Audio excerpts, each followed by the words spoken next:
Zero Malabar സഭ ഈ വർഷം സമുദായ ശാക്തീകരണ വർഷമായി ആചരിക്കുകയാണ്. നമ്മുടെ സഭയെക്കുറിച്ച് കൂടുതലായി ചിന്തിക്കുന്നതിനും കൂടുതൽ ആഴത്തിൽ അറിയുന്നതിനുമായി നമുക്ക് പരിശ്രമിക്കാം. സഭയ്ക്കും സമൂഹത്തിനും വേണ്ടി പ്രവർത്തിച്ച ഏതാനും ചില വ്യക്തികളെ നമുക്കൊന്ന് പരിചയപ്പെടാം.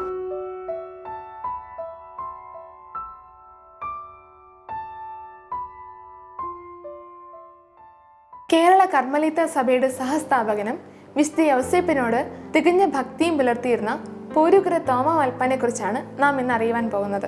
വൈദിക വിദ്യാർത്ഥിയായിരുന്ന കാലത്ത് തന്നെ നാളാഗമം, പൊതു പ്രാധാന്യമുള്ള വാർത്തകൾ തുടങ്ങിയവ എഴുതുന്നതിന് ഇദ്ദേഹം നിയോഗിക്കപ്പെട്ടിരുന്നു.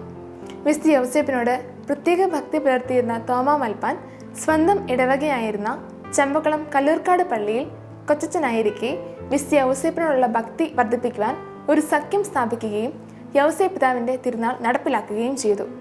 ഞായറാഴ്ചകളിൽ അന്ന് പതിവായി തീർന്നിട്ടില്ലാതിരുന്ന സുവിശേഷ പ്രസംഗങ്ങൾക്ക് തുടക്കം കുറിച്ചത് ഇദ്ദേഹമായിരുന്നു.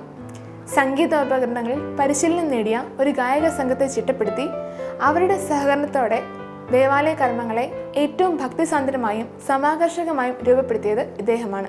ആത്മീയ ചൈതന്യത്തിൽ പിന്നോക്കം നിന്നിരുന്ന തങ്കശ്ശേരി പുത്തൻപള്ളി ഇടവകയിൽ തീക്ഷ്ണമതിയായ പ്രേക്ഷിതനെ പോലെയും സ്നേഹസമ്പന്നനായ ഉപദേഷ്ടാവിനെ പോലെയും വർത്തിച്ച് പുതിയൊരു ഉണർവ് പകരാൻ തോമസ് അച്ഛന് കഴിഞ്ഞു. പോരൂക്കര അച്ഛനെയും ചാവറ അച്ഛനെയും സുറിയാനിക്കാരുടെ നേതാക്കളും വൈദിക വിദ്യാർത്ഥികളുടെ പരീക്ഷകരും മൽപ്പാന്മാരുമായി നിയമിച്ചു. 1846 ജനുവരി 8 തീയതി 46-ാമത്തെ വയസ്സിൽ ഭാഗ്യമരണം പ്രാപിക്കുകയും ചെയ്തു.